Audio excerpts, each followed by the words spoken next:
Good evening, everyone. At this time, I'd like to call the Board of Education meeting to order. And I'd like to, as you can see, we do have a quorum tonight. We have everyone here. Can I have a motion and a second to approve today's board meeting agenda? So moved. A motion by Mr. Buchanan, Second. a second by Ms. McComas. All in favor? Aye. Any opposed? All right.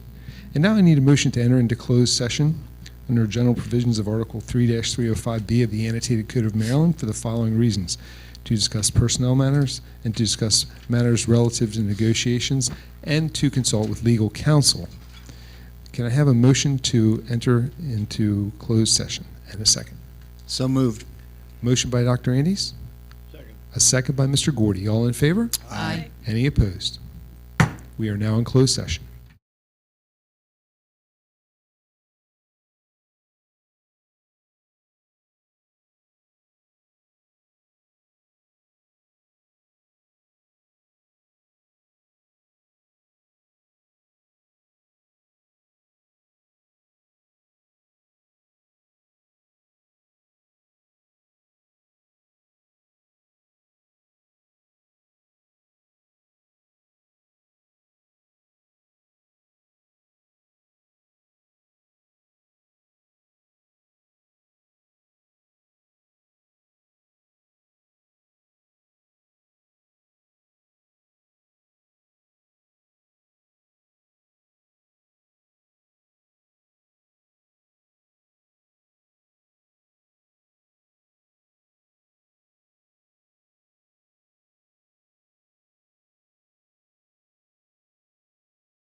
Good evening, everyone. At this time, I'd like to reconvene the meeting of the Board of Education.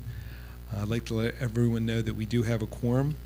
We did have a closed session that was held today pursuant to general provisions of Article 3-305B of the Annotated Code of Maryland to discuss personnel matters, to consult with legal counsel, and discuss matters relative to negotiations.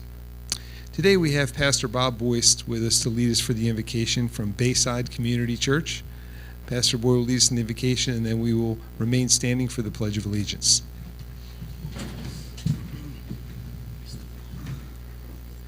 Good evening, everyone.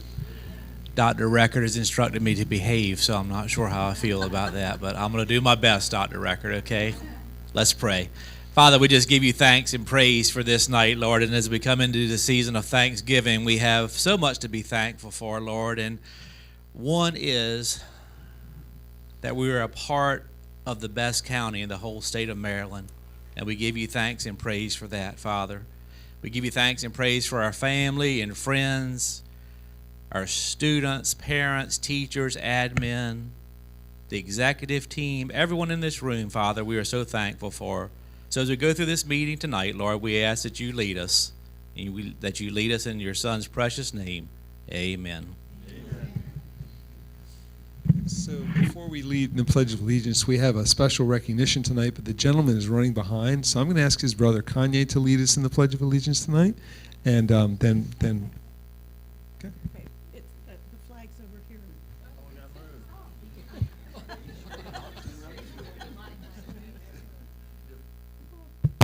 Oops, sorry. I pledge allegiance to the flag of the United States of America and to the republic which stands one nation under God, indivisible, with liberty and justice for all. Thank you. Okay. Appreciate you doing that. And when your brother comes in, I'll take time to recognize him.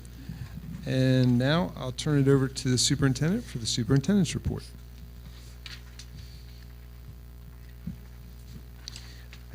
I do want to let everyone know, if you follow our meeting, that our meeting agenda has changed a little bit. In the last few meetings, we've transitioned to our new Diligent community, and that platform has given us the opportunity for restructuring our agendas and making them more efficient. So with that, I'm going to turn it over to Dr. Wells. Thank you, Mr. Bronte. I'm proud to begin my report tonight with some exciting news. Worcester County Public Schools continues to lead the state in academic excellence.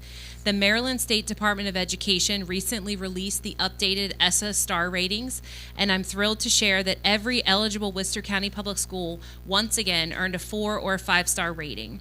This remarkable achievement reflects the hard work and dedication of our students, staff, and our families. Later in this meeting, Dr. Hamill will provide a deeper dive into the results and what they tell us about our continued growth. I also want to share that the National Education News Organization, the 74, has featured Worcester County once again for Defying the Odds in building literacy within our elementary schools. This is the second year in a row the publication has recognized the hard work of our students and teachers, and Ms. Steer's office has been in contact with them regarding a possible full feature on our work in literacy, which we started with a call earlier today. Over the past few weeks, I've also begun visiting SIAC, which is our School Improvement Advisory Committees, as they have their regional meetings across our county. These gatherings have been an invaluable opportunity to share the state of our schools presentation, and more importantly, to hear directly from students, parents, teachers, and staff. The questions and feedback from our community are thoughtful, they're insightful, and they help guide our next steps as we continue to strengthen our schools. My superintendent's advisory panels also continued this month. Last week, we convened all 3 of our teacher panels, randomly selected new teachers, randomly selected teachers from across our county, as well as our 2025 Teacher of the Year cohort. These sessions allowed me to hear unfiltered perspectives from educators at every stage of their career, and their insights are helping us identify opportunities to better support our teachers and our students. Earlier this month, a small team from Worcester County Public Schools met with Apple for an executive briefing designed to explore the next phases of integrating technology to enhance instruction. This opportunity allowed us to see firsthand some of the most innovative practices being used nationally and to reflect on how we can continue using technology to empower both our students and educators. We also hosted our second Diet Coke with the Superintendent event in Berlin earlier this month.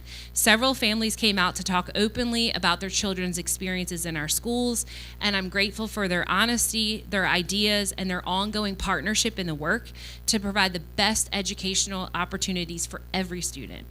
The next Diet Coke with the Superintendent will be on December 10th at 9 a.m. in my hometown of Snow Hill, Maryland. You probably passed it on your way if you came up from the South End or if you came from Snow Hill. It's right off the highway, and I encourage anyone to stop by, say hello, and have a chat.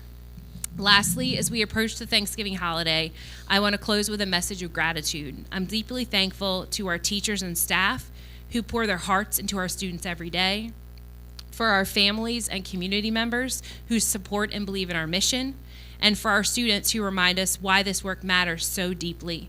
I'm also grateful to our Board of Education for all of their support and assistance, as well as our executive team for all of their support that they've given me over the past couple months as a new superintendent. Worcester County truly has many, many things to be thankful for. Thank you, and back to you, Mr. Bronte. Thank you, Dr. Wallace. And now it's time for me to recognize our student representatives to share their reports from their respective schools. And today we're going to be starting with Kanye Reed from Pocomoke High School. Kanye? Thank you, Mr. Ferrante. I'm Kanye Reed, Student Board Representative for Pocomoke High School. In the month of November, we are excited to share several outstanding accomplishments and uplifting moments from Pocomoke High School. All three Pocomoke High schools participated in a collaborative professional development opportunity.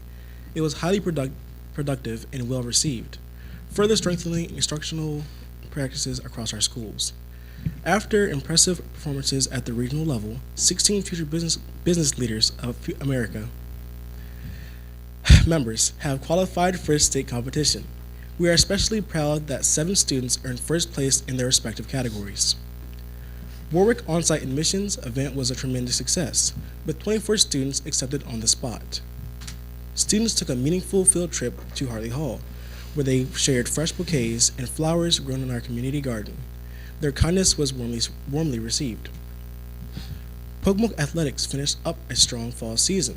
Cross country represented Pocomoke High School at states. Field hockey earned the title of regional champions and advanced to the state semifinals. Volleyball reached my apologies. Reached regional semifinals. We're excitedly celebrating American Education Week by celebrating educators, staff, students, and families with a week full of appreciation and engagement.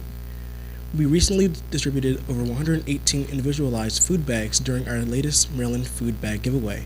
In addition, Market Monday continues to provide families with fresh produce each week. National Honor Society inductions are on Wednesday evening. We are proud to honor over 30 new inductees for their academic excellence and community leadership. Future on-site admissions opportunities include Salisbury University on November 21st, University of Maryland Eastern Shore on December 3rd. Winter athletics registration numbers are strong, and we are eager to begin competition as our winter sports seasons get underway. We are looking forward to Winter Wonderland Tribe Time at Pocomoke High School on December 17th. In partnership with Pocomoke Elementary and Pocomoke Middle School, PHS will host a festive and family-focused event featuring a holiday market offering free gifts, hot meals for families, a coat and glove drive, opportunities for parent-teacher conferences from 4 to 6 p.m. The evening will conclude with PHS Winter Band and Chorus concert at 6 p.m.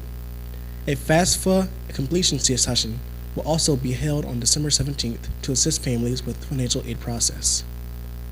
Driver's education begins December 1st. We extend our sincere gratitude to Dr. Cook, Dr. Record, and Ms. Mills for securing and organizing a grant that significantly reduces cost.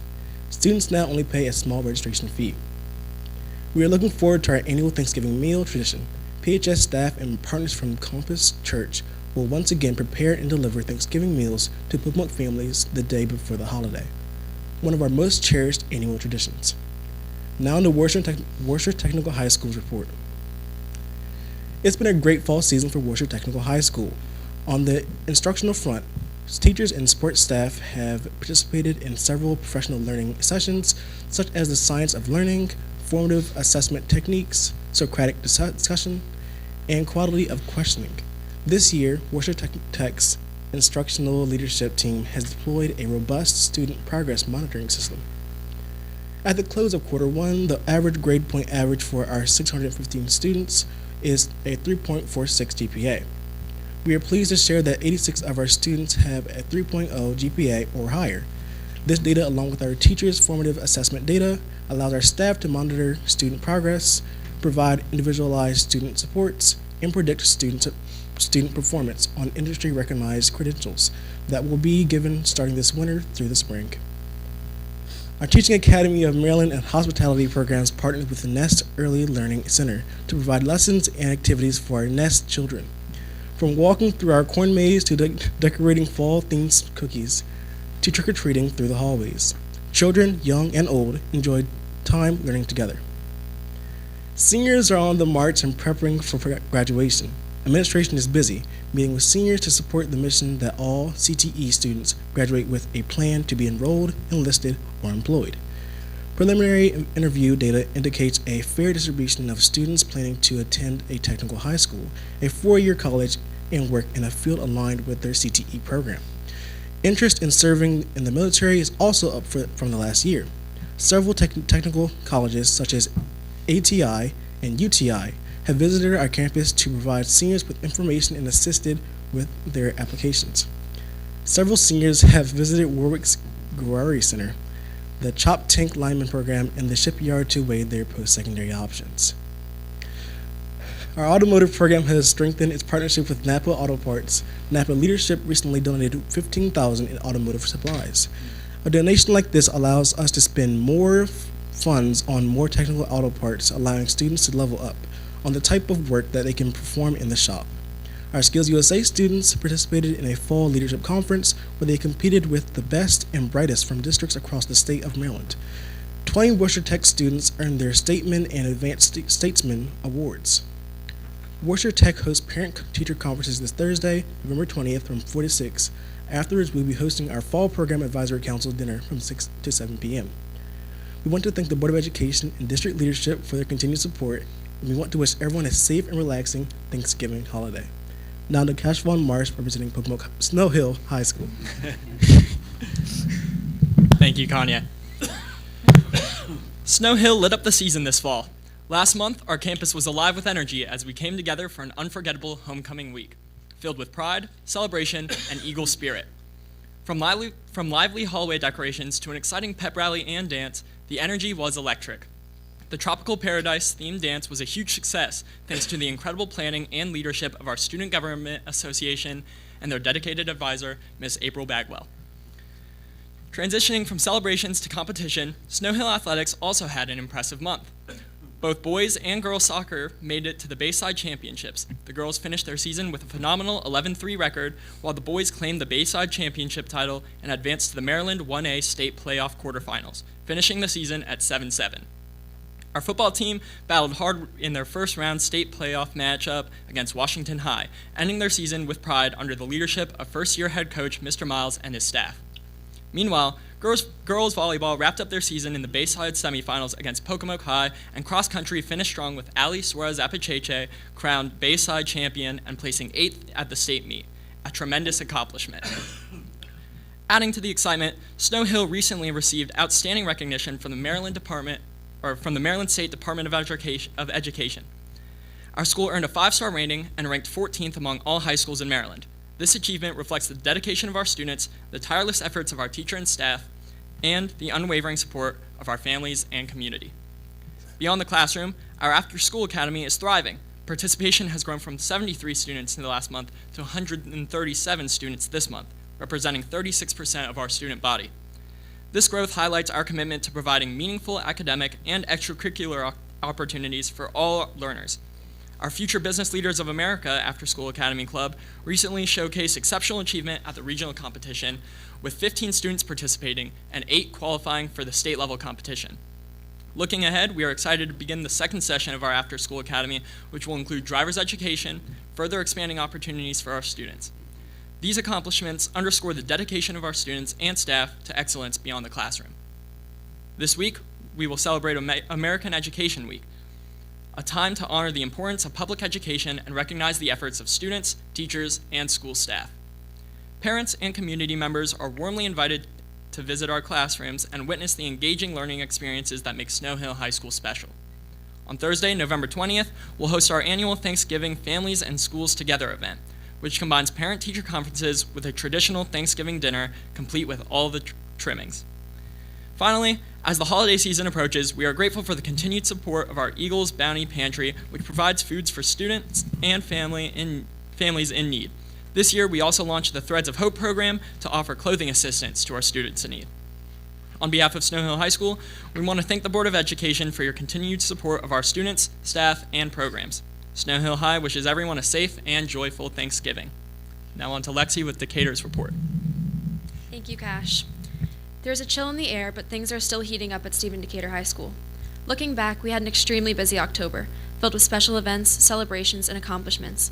For starters, our National English Honor Society sponsored another wildly successful One School, One Community trunk or treat, where we welcomed hundreds of people into our building for a school-wide Halloween event.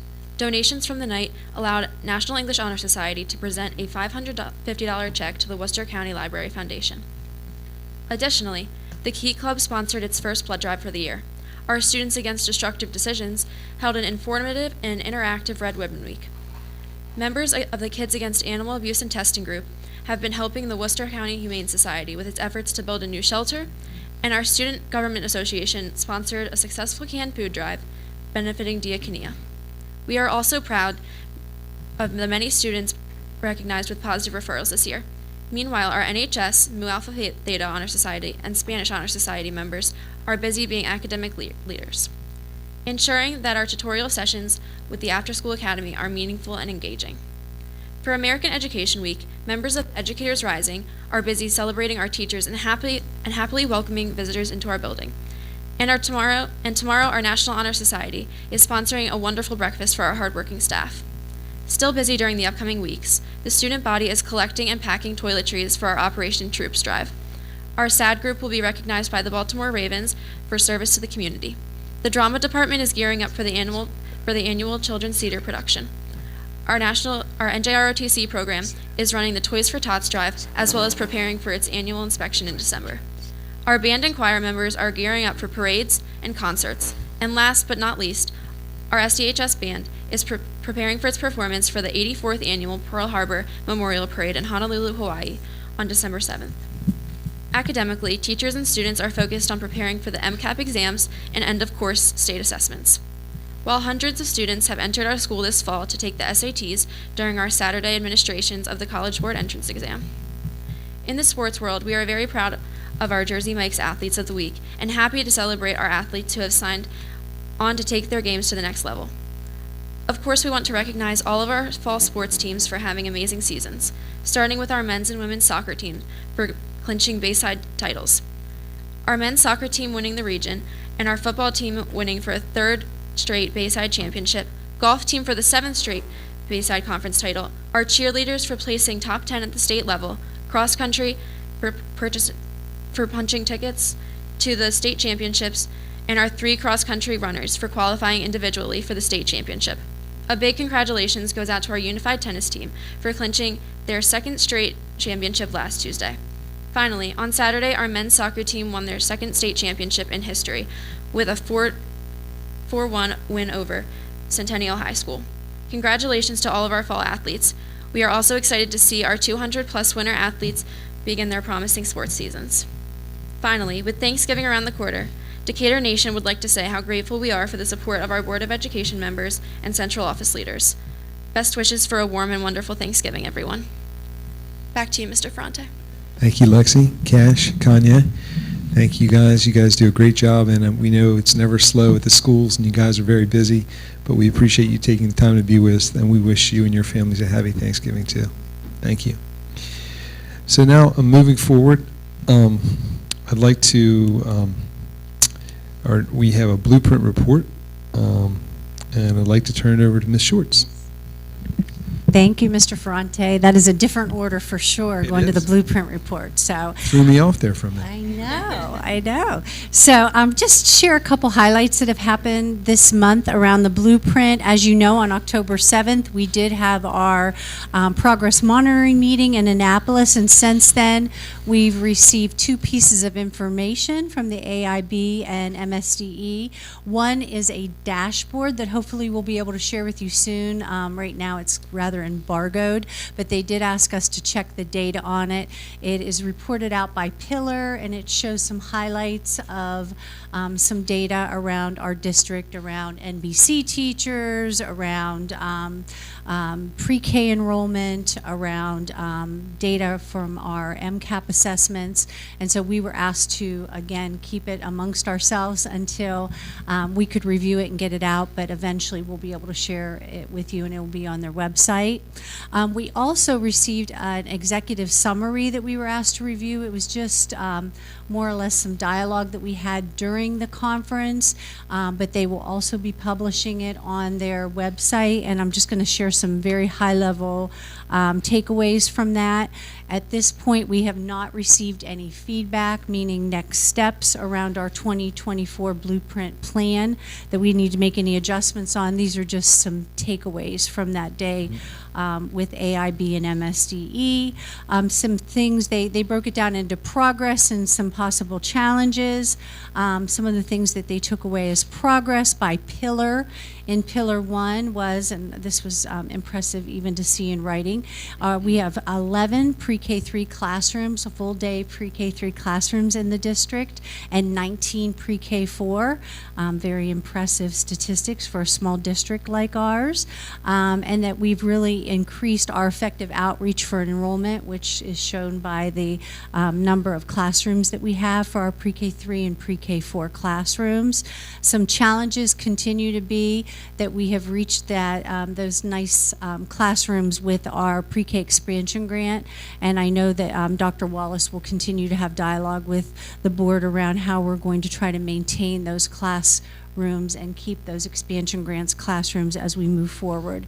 But that is heavily reliant on expansion grant monies, which we'll continue to apply for, but again, is state monies. Pillar 2, they highlighted our grow your own incentives as far as our EAs and our internships that we've been able to have and to add to our teacher pipeline, as well as our local job fair and how we've had been able to maintain our teacher candidates that way. They've also noted as a challenge meeting the $60,000 starting salary for Worcester County next year. Many counties have already gotten to that $60,000, so that's still a challenge for Worcester County Public Schools that we need to reach by the end of this year, starting next school year. Pillar 3, which is our college and career pillar, they noted our improvement on MCAP proficiency for our economically disadvantaged students. That's something that I know that we have talked a lot about during our board presentations, but they also noted it. And they also noted our MTSS, multi-tiered support systems, and our progress that we've shown through our MTSS process, which I know that Dr. Wallace would like us to highlight as a board presentation sometime this year, so we'll go deeper into that for you. 2 things that they did point out was our shortage of speech and language pathologists in our district by looking at our data, and a lot of that has to do with the amount of money, honestly, that we're paying our pathologists. Many of them can do better working for private entities rather than working for the school system, and also the need for more targeted supports for our ML students. And I know that that's something that we've spoken to the board about, trying to get our ML teacher that we unfortunately lost a few years ago to budgetary needs. In Pillar 4, they've noted our community schools, the strength in our COP schools. We now have 9 COP schools in our district, which is quite a lot. And we have restorative practices and conscious discipline efforts, which they attributed, and we also did, to some of our chronic absenteeism reductions, which were great this year. Some of the things that they noted as a challenge was still that we need to continue to build those partnerships and to help with behavioral behavioral health concerns for our youngest learners and their families, that we know we need to continue to build on that. And for Pillar 5, we did receive our minimal school funding. We are at the correct rates, but maintaining that throughout the rest of our term and our time together is still a challenge. So that's something they noted that we need to continue to work on as a system. So overall, we felt comfortable with the feedback that we received, well, actually the summary of our conference together, and look forward to the feedback that we receive around our conference and next steps. So that was our conference notes, and again, we will share any data dashboard that they allow us to share in the near future. Board members have any questions for Ms. Schwartz? I know she was thorough. But any questions? Thank you for all that hard work and giving us that report. Thank you. We appreciate it. And now I'm going to turn to Dr. Record for the safety report.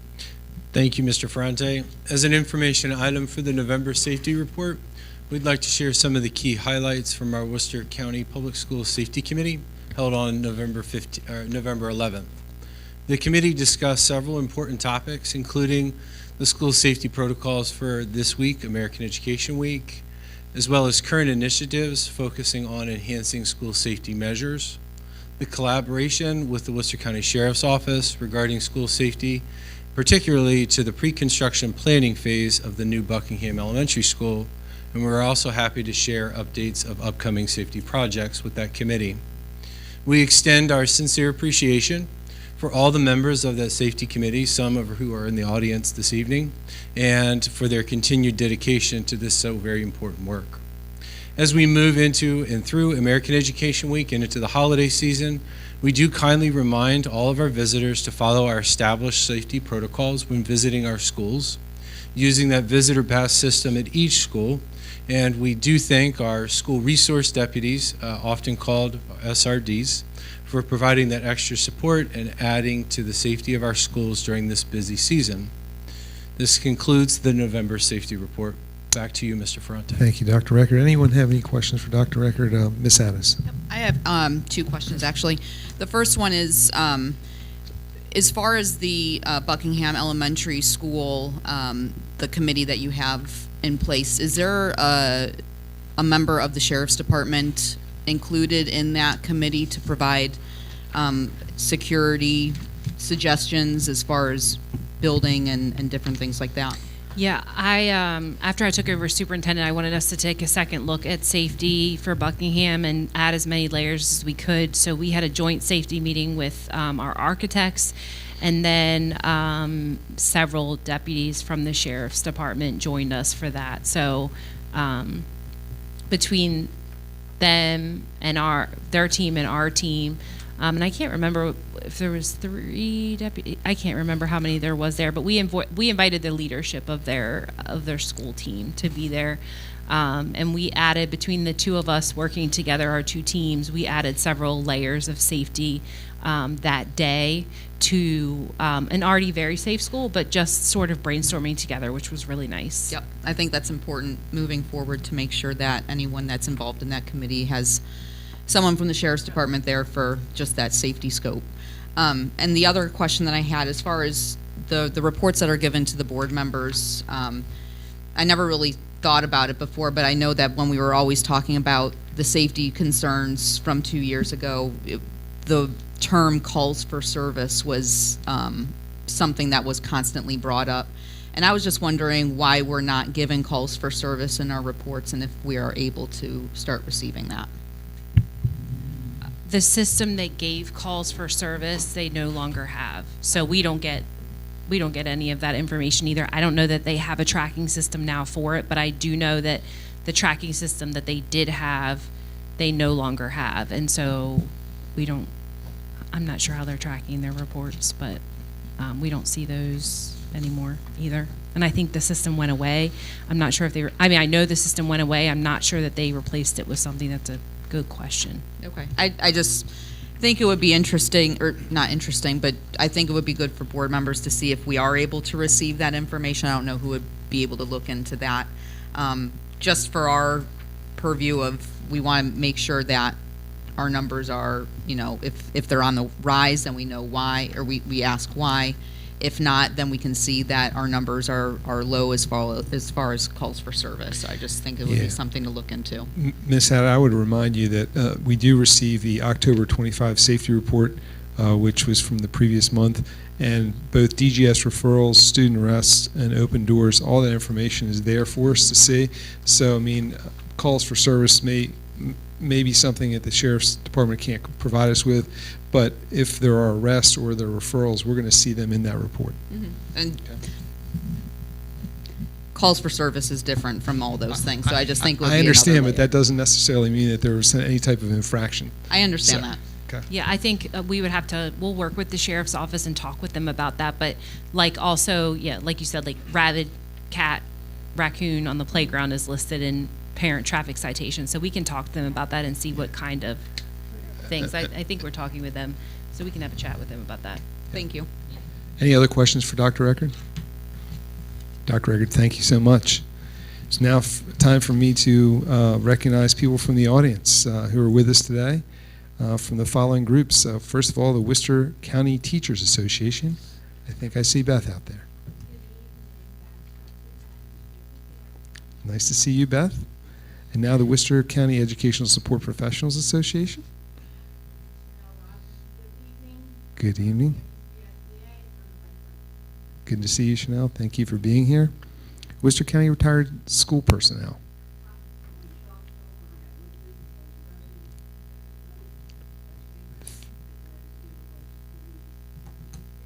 Thank you so much for being with us tonight.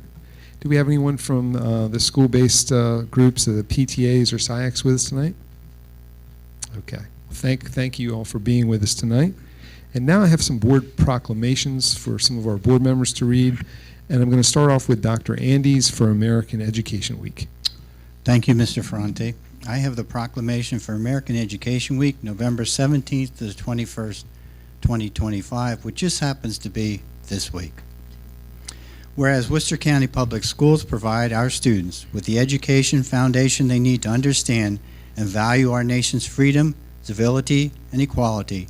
And whereas Worcester County Public Schools provide our students with the skills and knowledge they need to grow, prosper, and achieve in the 21st century. And whereas Worcester County Schools give our young people hope for and access to a productive future. And whereas all education employees work tirelessly to serve our children and communities with care and professionalism.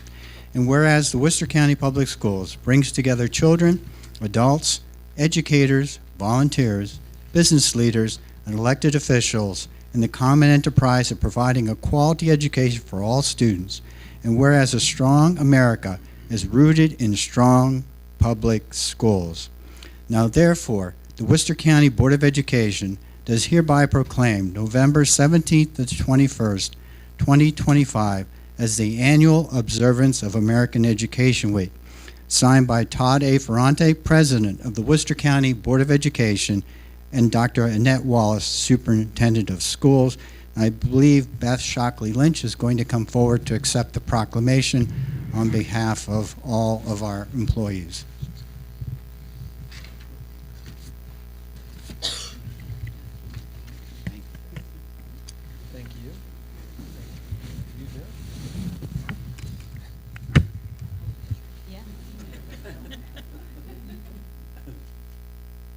Thank you. Thank you. You are the reason that we are as successful as we are. You are the piece that we need all.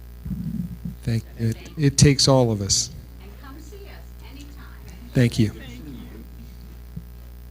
Now I'd like to ask Mr. Gordy to read National Education Support Professionals Day.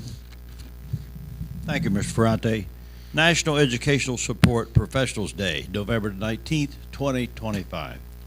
Whereas public schools are the backbone of our democracy, providing young people with the tools they need to maintain our nation's precious values of freedom, civility, and equality, and whereas educational support professionals are an integral part of the education process, and whereas education support professionals provide a safe and healthy learning environment for students, And whereas education support professionals work tirelessly to serve our children and communities with care and professionalism, therefore be it resolved that November the 19th, 2025 be proclaimed as National Educational Support Professionals Day, and recognize and acknowledge this importance of education support professionals in our public schools, colleges, and universities. Be it further resolved that this proclamation be made part of the minutes of the Board of Education adopted this 18th day, November 2025, signed by our President, Mr. Todd Ferrante, and the Superintendent, Dr. Annette Wallace. Chanel, would you please come forward?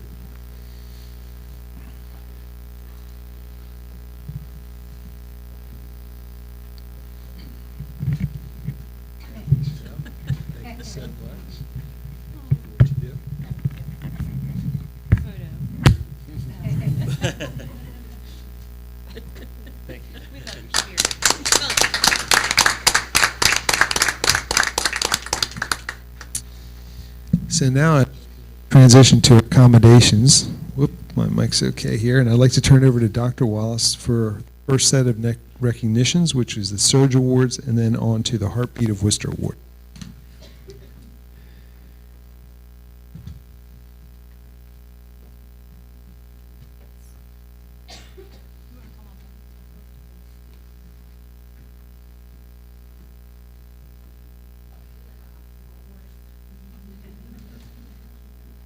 Just to keep it exciting. So it's my pleasure to recognize our November Heartbeat of Worcester Award winner. I'm going to have Miss Melissa Vick come forward. Yay, let's clap for her. You can clap after too, because I'll have you.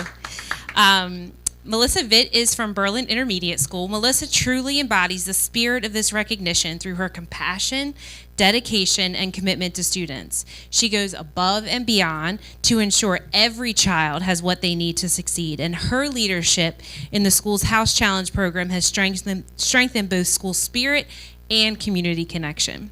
Melissa has built partnerships with local businesses, secured grants, and created meaningful incentives. Actually, we were celebrating last week a grant that she wrote, so that's front of the house tonight, and created meaningful incentives that inspire student engagement.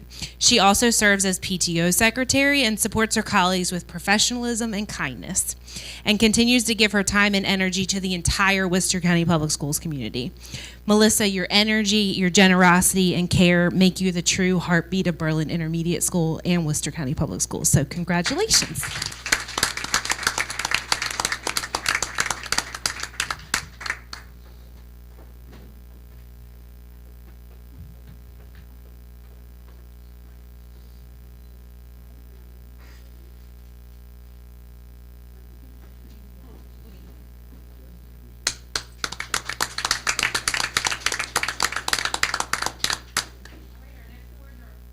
Our next awards are our Surge Awards, and I'm going to have Oliver Anthus come forward. Yeah, you can clap. We'll do 2 claps.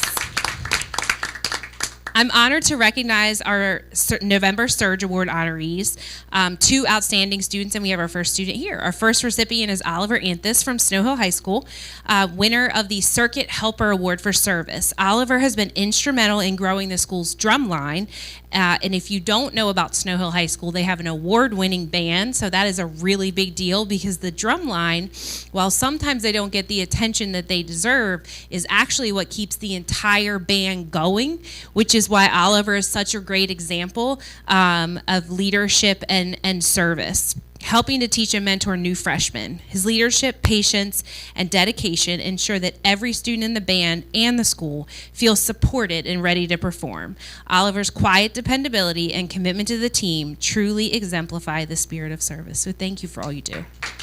And as a former Snow Hill High School band front member, thank you. And that's exciting because the community continues, and Bev Wilson, our band front person, is here too.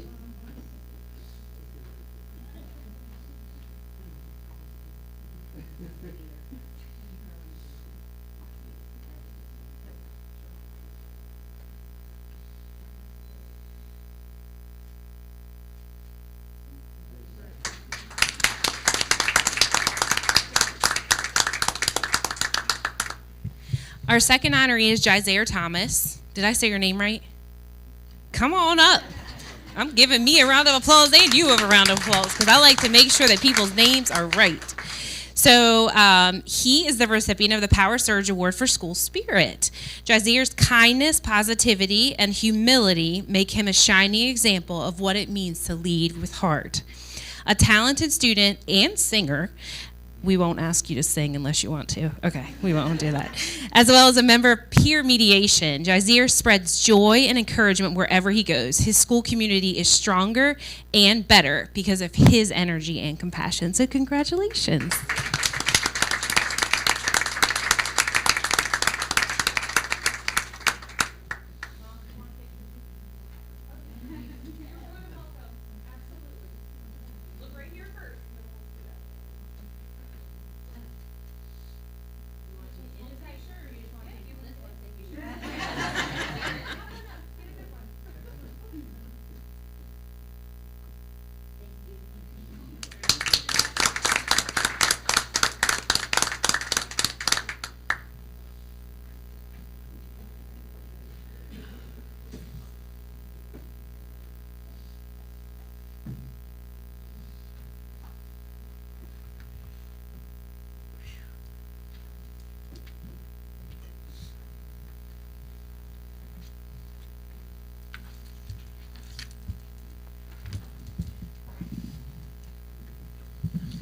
Okay, comment?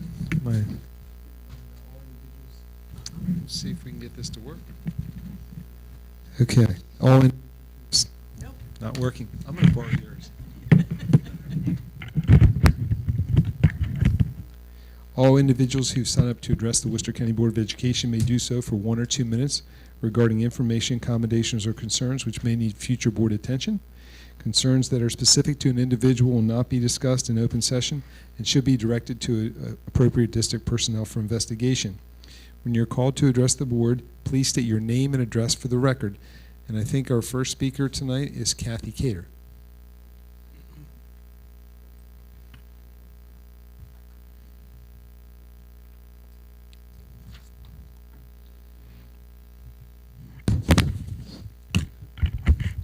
I won't do that again. That just jumped right out. Just push it up. Push it up, yeah. Hello? There you go. Got it. My name is Kathy Cater, and I live at 12311 Dixie Drive in Bishopville. For the last year or so, I have been attending the board meetings in person so that I can educate myself about what is happening in our local schools since my retirement. One thing I noticed is that the room really starts out pretty full most of the time. Parents and others are there to support the students who are being recognized, very important. Then there are those that are there for the public comment meeting. Then comes the important presentations that are made by the board, school staff, support staff.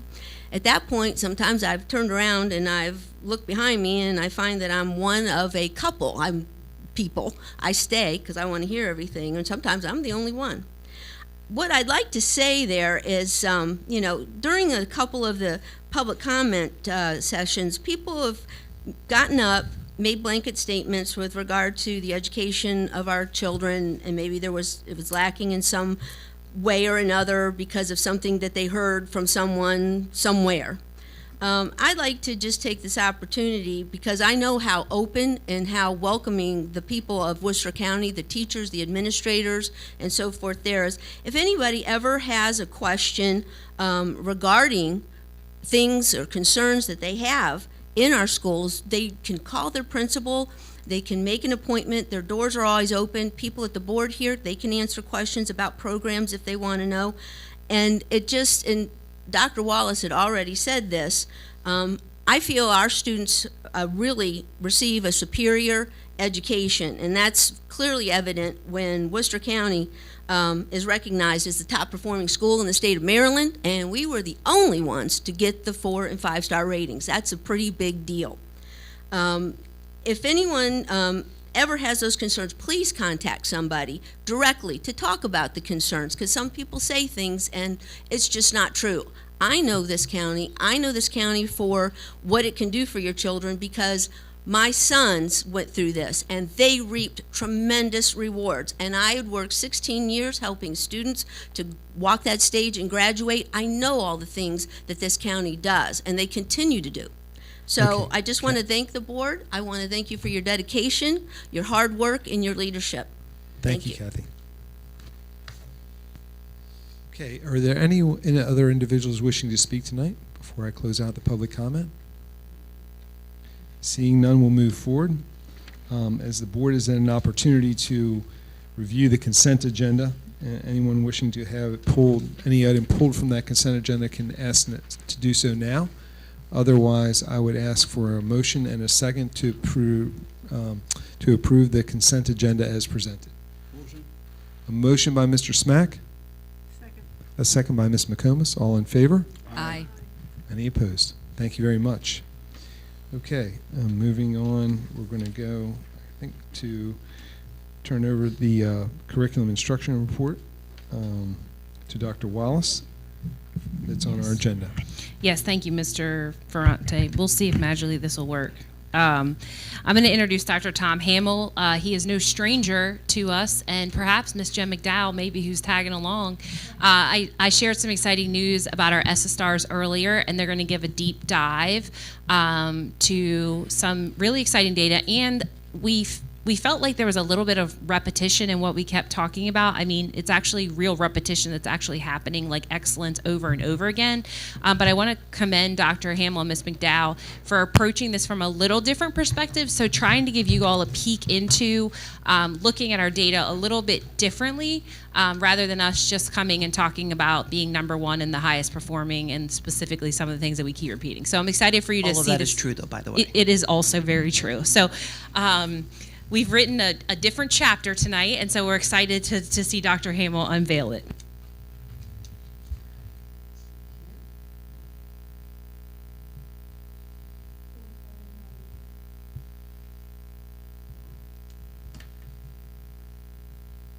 That went a lot smoother than last time.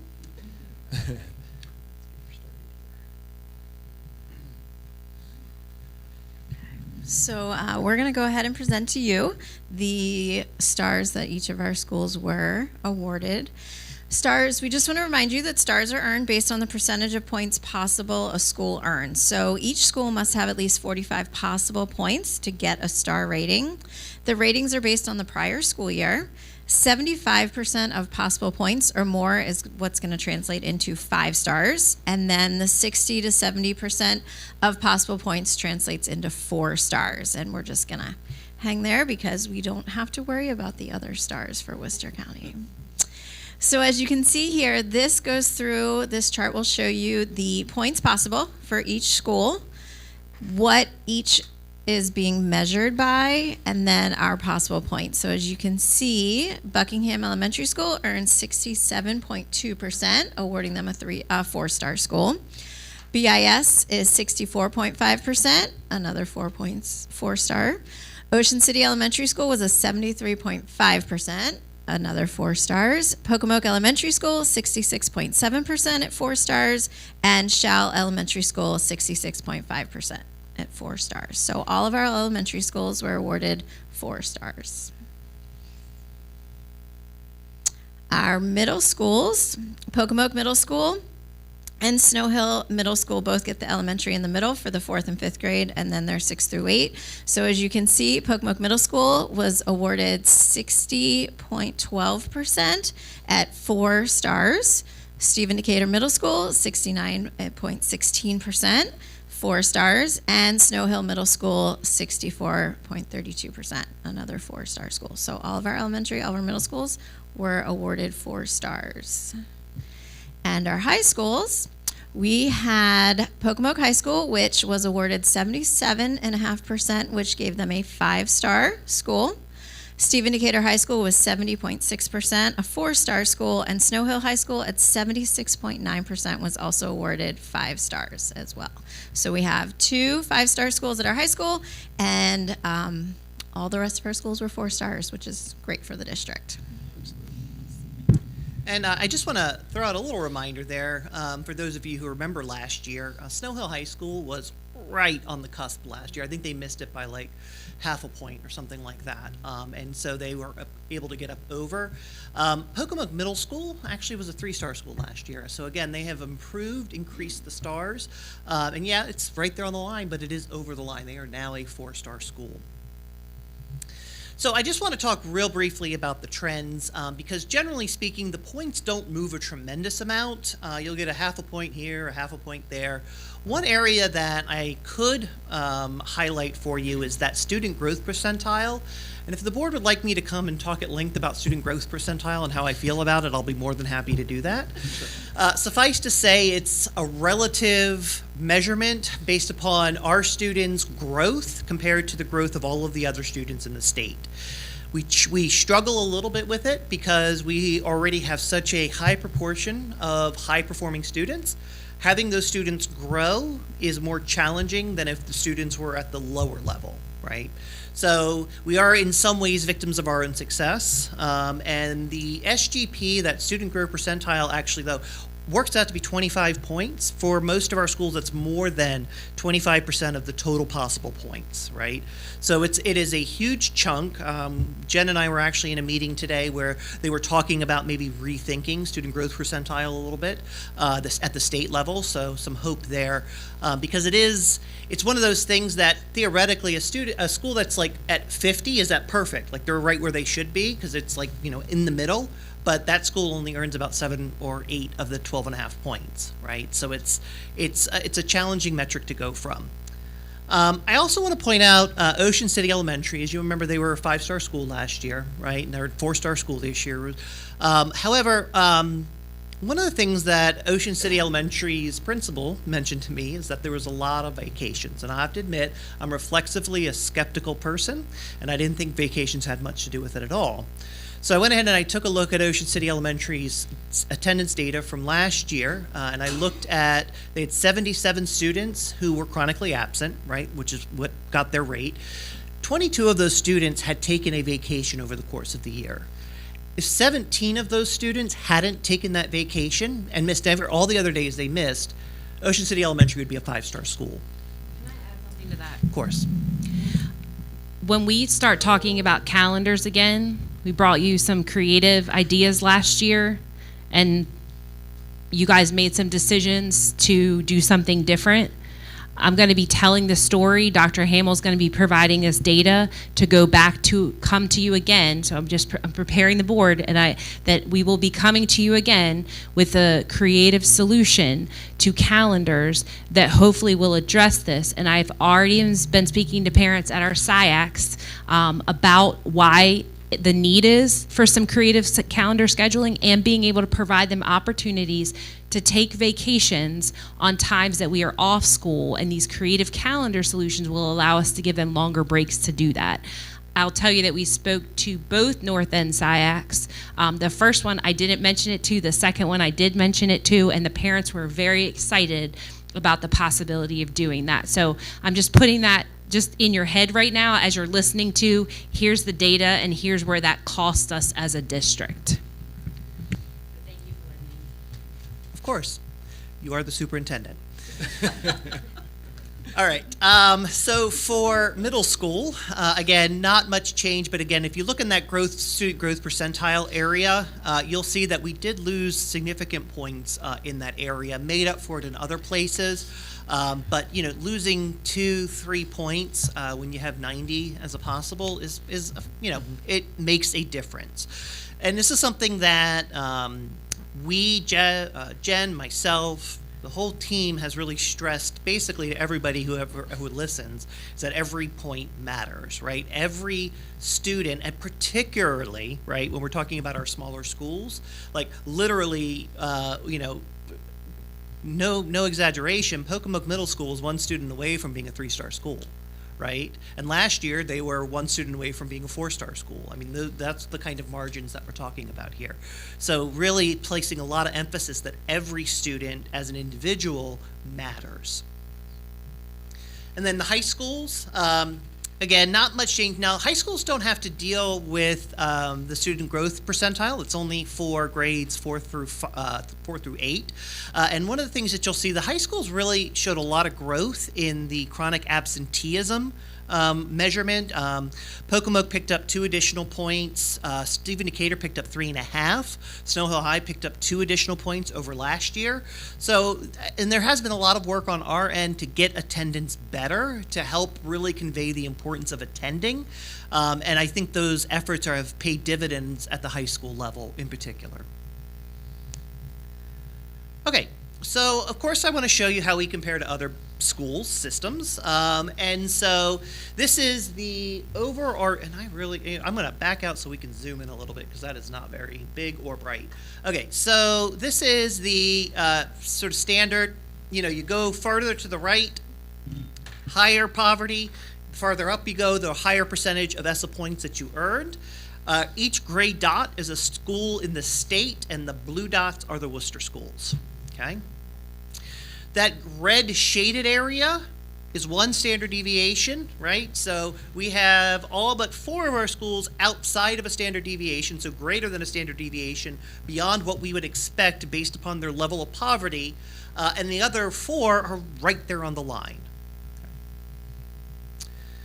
I also wanted to take a look at the levels themselves.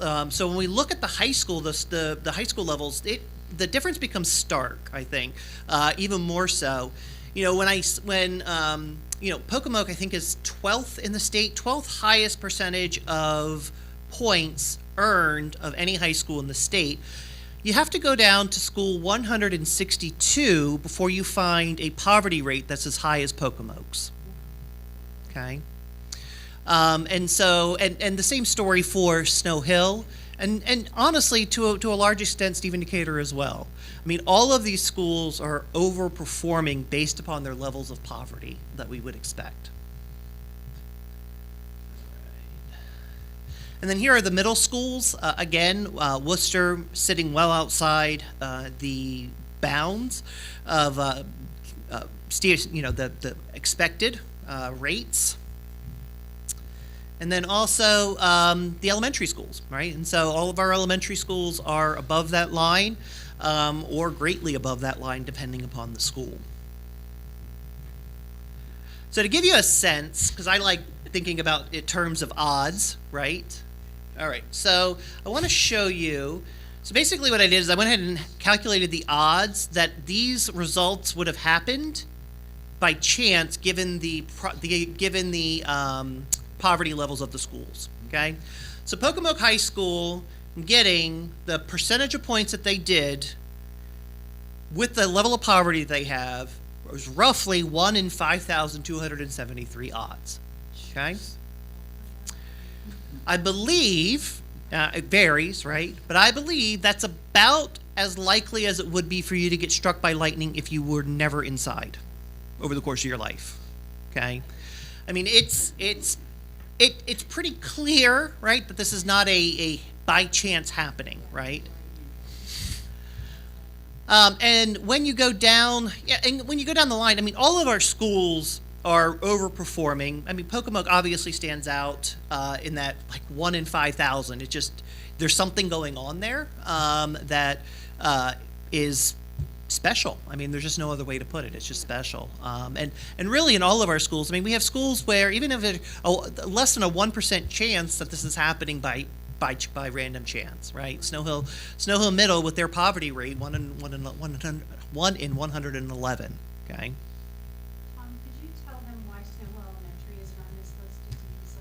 Of course, yeah. Well, Snow Hill Elementary, unfortunately, they only get 35 of the possible 45 ESSA points. Pocomoke Elementary gets to that 45 level because they had enough multilingual learners to get that sort of 10-point band that you would be looking for, and you have to have a minimum of 45 points in order to be able to get a rating. So it's our only school that does not receive a star rating. Because they don't qualify. They don't have enough. No. No. Okay. No, definitely not. If they get a few more multilingual learners. Absolutely, yes. Yes. Thank you. Okay, so zooming back out there. Yes, it is, I think, highly improbable, and yet here we are. Here we are. So I think last time I was up here, I don't remember if it was Mr. Gordy or Mr. Buchanan that was asking, well, why, right? Why is this happening? And I don't know that I have the answer to that, but I did wanted to say, well, what can the data tell us, right? Because we have other data to sort of help us. And I suspect, because I've talked to other LEAs, the first thing that people will reach for is that we just have a lot of money, right? That Ocean City is very wealthy, and so all of that money filters through, and per pupil and all that sort of stuff. So I'm going to take a look at two things. The first thing I want to take a look at is actually staffing levels, right? So this is basically every LEA in the state, okay? And this is the ratio of students to all of their staff. So this includes custodians, this includes bus drivers, anybody who is considered staff at that school. So the average is 6.6, okay? Worcester comes in at 5.7, which means in general, Worcester has more adults per kid than the state average, okay? All right. So if we break it down further, though, and we wanted to look at admin. So this is the percentage of or the student to admin ratio. Now, generally speaking, I would like this number to be higher, right? You want to be able to have fewer admin so that you can have more teachers, right? So in this case, Worcester actually, again, really has a very high student to admin ratio, right? I think if anybody were to say that we are quote unquote top heavy, it's pretty clear on a statewide level that we are not top heavy. Only 6.2% of our force is considered in that admin category. And then, of course, we have student to teacher ratios, right? And I think this one's super interesting because you want this number to be small, right? You want there to be as many teachers as possible per kid, few as kids as possible per teacher. And we run at 11.7, right? We do have counties that are running at 10.7. I think we've got another one on here that's lower than that, slightly maybe. Yeah, well, we had Garrett at 11.9, which is a little bit higher. But one of the things you'll note, of course, is though, and again, 48% or so of our population of staff are teachers, like actually listed in the file as teachers. And yet, so we don't have necessarily like the best numbers on that end, but we have the best numbers performance-wise. And so the argument, I think, sometimes is that, you know, we have the low class sizes, and that's doing it. And low class sizes is super important, right? But we are also, I think, demonstrating with this data that we are doing more with the staff that we have than other places might be doing. We're getting more out of the staff that we have. We're being more efficient in reaching students. Another one, the last one I wanted to take a look at is, I call these student-facing adults. So this is basically looking at all of our teachers, school counselors, nurses, anybody who works directly with a kid in an instructional capacity. So not nurses, but paraprofessionals would be another one.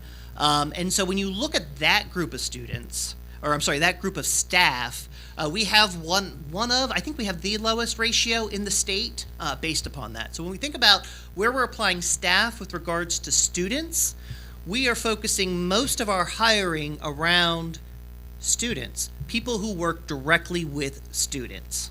Okay, this does not include principals or assistant principals or superintendents or anything like that. This is really just teachers, paraprofessionals, school counselors, social workers, people who work directly with kids in some sort of capacity.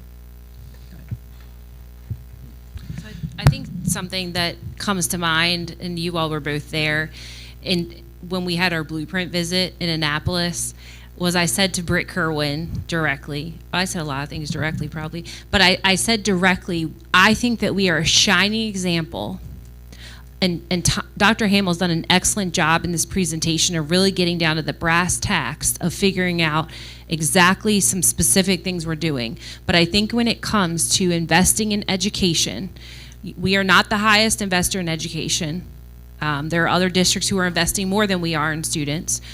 But I think we're the shining example of we're taking the dollars that we're given and we're reaping rewards that not only no one else is doing, but also are beyond any almost possible expectation. Like, no one would gamble on the odds that we just showed you. No one's putting their money on the table to gamble against those odds and perform like we're performing. And so I think Dr. Hamill's done a really excellent job of trying to dig into some deeper data points to give some good answers, but I think it's another example of us really taking our dollars and our board creating budgets that are focused on students, and then we're getting the results out of those budgets. And that was something that we talked about directly with Dr. Kerwin, and talking about really other districts should be looking at this and even looking at data like this to say, how are you investing the money that you're given, and what are the rewards that you're reaping from that? So speaking a little bit more on a more dollars to cents, what I wanted to do next is look at the per pupil expenditures for basically every school in the state, okay? And then where that's, and to control for poverty. So I wanted to look at both the poverty, because poorer schools tend to get more money through Title I or through other grants, and so it can skew the numbers a little bit. So I wanted to make sure I was controlling for that. And so when we look at the per pupil and poverty sort of combined, and we look at the versus the actual ESSA points, you can see Worcester County is well above what we would expect. Again, I mean, this is the story. This is the story I've been telling for the last 3 months. We're better than anybody really could ever possibly expect. Nobody would put numbers on this.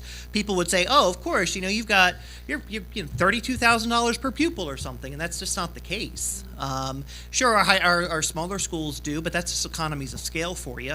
And reality, the money that we are getting, even if it is higher, we are demonstrating a higher output from it. So this is the next to last slide.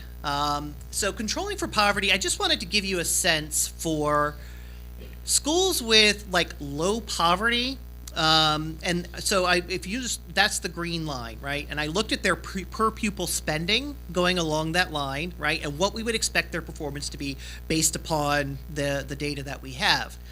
And so what you see is that a low poverty school, that green line, generally is going to score 70 or more a percentage of their ESSA points, okay? And that there isn't like, after about $30,000 a kid, and the model gets a little bit funky there because not a lot of places give $30,000 a kid, you start to see some diminishing returns. When we look at the mid-poverty, that red line, right, you can see it's a lot flatter, right? And then when you see the high poverty, that in of itself is really interesting because it actually demonstrates that with those high poverty schools, more money doesn't necessarily fix the problem, right? So, and I plotted our schools on here. The red ones are what we would consider mid-poverty, and the purple ones are high poverty. And of course, we have some of our, and I'll zoom in on this a little bit here, we have some of our high poverty schools and mid-poverty schools performing where we would expect low poverty school to perform, okay, based upon per pupil spending. So, with that in mind, I have a friend who knows that I am fond of Latin, and sent me this ad astra per alas porcae, which essentially translates into "to the stars on the wings of a pig." It's a Latin proverb meaning basically achieving the impossible. So instead of being unicorns, we're flying pigs, which works for me quite well. If there are any questions, though, I'll be happy to try and tackle them. Okay, that's, yeah, flying pigs is, okay. Dr. Andes. I'd rather be a unicorn, personally. Pigs are very smart animals. I understand that, but I'd rather be a unicorn. Two things. Just so that our audience understands, a major correlation between student achievement in a public school system is the level of poverty. And the higher the level of poverty, the chances are the lower the level of achievement. It's a correlation that exists. And what we're doing in Worcester County Public Schools is truly amazing. And I thank Tom and Jen for this presentation this evening, and I thank all of our school building principals and teachers and everyone else who works with our kids, and especially those schools that are high poverty to help those kids succeed. I also want to give a shout out to our after-school programs, because our after-school programs are critically important for the success of our students, and especially our students who need that extra help, and especially those students who live in households of poverty and they need a safe place to go after school that's an academically focused after-school program, and also, of course, our summer school program. In a prior life, I asked the Maryland State Department of Education to look at growth as a way of where the student was in September and where the student is in June, as opposed to what Dr. Hamill described, which is comparing our students to other students in the state. I hope at some point in time the state will change that growth model to take a look at where the student is in September when they start school and where the student is in June at the end of school, and use that as a growth indicator as opposed to comparing a student in our school system with a student in another school system and trying to do some magic calculations and data crunching to come up with growth. But again, I thank you for the excellent presentation. I would just say I hope at some point in time we get back to being a unicorn. Thank you. Any other board members? Any questions? Mr. Gordy? Thank you. Just for clarification, Dr. Andes is not from the Eastern Shore. No, I am not. Yeah. We're glad that you cleared that up. But yeah, Dr. Andy's been here a long time. Not long enough. All I can say is I appreciate you bringing this data forward to us. It's what we're doing here is really incredible, and you've illustrated it for us very well, and we appreciate the time that you've spent to work on this, because we know it takes a lot of time to get it done. So we thank you very much, and we hope that you'll bring us more good news. Always happy to. Thank you. Thank you.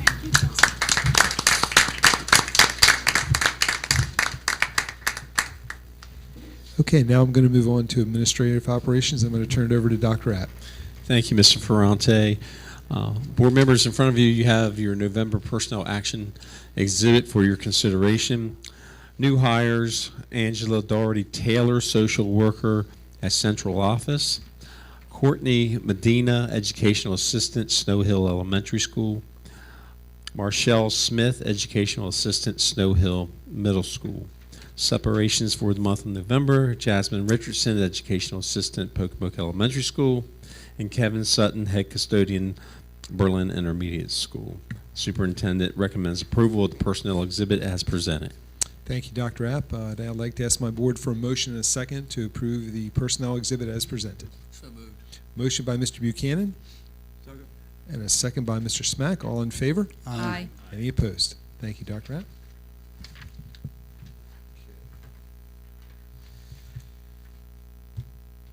And now I'd like to open it up to our board for board member comments. Anyone wishing to speak or say anything? Dr. Andes. Thank you, Mr. Ferrante. A couple of shout-outs again to congratulate our schools for being the only school system in the state of Maryland to have all of our schools be 4- or 5-star ranking. That's a tremendous accomplishment as the only school system in the state of Maryland. And my grandsons go to Howard County Public Schools, so you know that every time this comes up, I text my daughter and say, "Nah, boo-boo, we beat Howard County." And we beat Howard County, Stephen Decatur High School in soccer on Saturday, Centennial High School, to win the state championship. So I also texted her on Saturday, did the "Nah, boo-boo, we beat you." So keep going, sports teams. Second, Stephen Decatur Middle School. Shout out to Stephen Decatur Middle School, because once again, Stephen Decatur Middle School is the #1 in the state in math. So that's a tremendous accomplishment. Again, I let my daughter know that we beat Howard. And again, Ocean City Elementary School, even though they were a 4-star school, was rated by U.S. News and World Report as being the best elementary school in the state of Maryland. So congratulations to those schools. Number one in the state of Maryland. That's a tremendous accomplishment. And also, Dr. Wallace talked about attendance at Ocean City Elementary School, and that's been an issue for a long time. When I was superintendent of schools a few lives ago, that was a significant challenge for us because, and rightly so, many of the business owners in Ocean City, the only time they can take a vacation is sometime in the winter, because once the season starts back up in March or April and goes all the way through October, November, that's the only time they can realistically take a vacation. And I understand that. Family time is critically important for all those folks. The fourth item, I happened to attend the Snow Hill High School band. And Oliver was there, who was recognized earlier. And I was in the band room because I'm a struggling clarinet student, very much a struggling clarinet student. So the band director, Mr. Kraus, felt sorry for me and invited me to come to a band session. I did not take my clarinet. I don't want to embarrass myself, but I did sit in the room. And I want to just give a shout out to the Snow Hill High School band. They're absolutely amazing. Oliver kept the tempo, kept them driving, kept them going, and we all know, it was said before, Dr. Wallace said it, it's the drums, the percussion that make the band. So I want to encourage all of our parents and family members to attend the Christmas parades. And when the bands go past, please stand and applaud, because it takes a tremendous amount of time and energy and effort, not only when our student musicians are in the band room, but also they spend a tremendous amount of time in a room by themselves practicing and practicing and practicing. So please, when you're at the Christmas parades this year and the band goes past, and you're only going to see them for 2 or 3 minutes as they march by, please thank them. Please appreciate them, because they do work hard and they do deserve that recognition over and over again. Also, I would like us as a Board of Education to consider the possibility of creating a financial literacy course. Financial literacy has become much, much more complicated than I understand. It certainly has changed over time. And I think it's critically important for our students to graduate from high school and understand financial literacy. And I'm talking about a very practical course. As an example, car payments. As an example, you have to pay back the credit card. And if you don't pay the credit card back in 21 days, you're going to get hit with 21% interest, as an example. And also a checking account, banking account, all those kinds of practical things that are necessary for a student to be successful. We have many of our students who go on beyond high school into trade or technical school or community college or four-year university, but I'm not sure those places offer a financial literacy course. I know the institution that I teach at doesn't. It doesn't. So for many cases, the last opportunity for students to learn about financial literacy is at our high schools. So I would like us to start thinking about exploring the possibility of adding a financial literacy course to our high school curriculum, and perhaps even go so far as to make it a graduation requirement. And I'd like to have our students weigh in on this at some point in time, and go back to your schools and talk to your fellow colleagues, your student government organization, the other organizations that you're in, and ask them, does this make sense to you?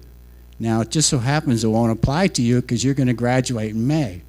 But does this kind of thing make sense to you, and would it add to the quality of education for our students in Worcester County Public Schools? And the last thing I have to say is Happy Thanksgiving. Happy Thanksgiving. And I want to correct one thing. Rather than being a unicorn, I might want to be a Nittany Lion because I'm from Pennsylvania. All right, well, I've never seen you play the clarinet, Dr. Andes, but I know you're a great bagpipe player. No. So we see you periodically doing that. Any other board members have any comments? I just want to say, Dr. Andes and I have had a chance to talk about this, and financial literacy is no doubt extremely important life skill because it equips the students with knowledge and skills to manage money effectively, avoid debt, build a secure, independent future in an increasingly complex world that we live in, where personal responsibility for financial well-being is greater than ever, and these skills are vital to success. So I concur with him that we need to try to implement this into the curriculum. I think it's important for our students' success. Once they go out into the world, they need to know how to manage money. It's a life skill that they have to have, and it's a foundation that we should be setting at the high school level. I also want to give a shout out to all of our schools who were able to achieve great things in their athletic world. They've gone above and beyond. All of our school systems here in Worcester County have had great success in their athletic programs, and all the coaches, the athletic directors, everybody who's been a part of it, including the students and the parents who drive them to practice all the time, just a big thank you to you because everyone's a part of the success that's happened. So I also want to wish everybody a happy Thanksgiving. Okay, and I'm going to turn it back over to Dr. Wallace she's going to give us some brief notes on the informational items. Yes, just a reminder of a couple of upcoming dates. November 26th through 28th, our schools and offices are closed for Thanksgiving break, so you don't have to stay home, but don't come to school either because we'll be closed. So go enjoy Thanksgiving. And then on December 2nd at 6 p.m., the Worcester County Board of Education will hold a public budget input meeting, which we hold yearly, where we will hear from each of our SIACs that night. So you are welcome. The public's welcome to join us or watch live. Okay. And that's going to end our open session today, but I'm going to take a brief recess where the board will be going back into closed session. So rather than call for an adjournment, I'm just going to take a brief recess. We can adjourn the open session. So I'm going to call for, I'll call for the board for an adjournment for the open session. So moved. Motion by Dr. Andes. Second. A second by Mr. Gordy. All in favor? Aye. Any opposed? Thank you. Have a nice evening and happy Thanksgiving, everybody.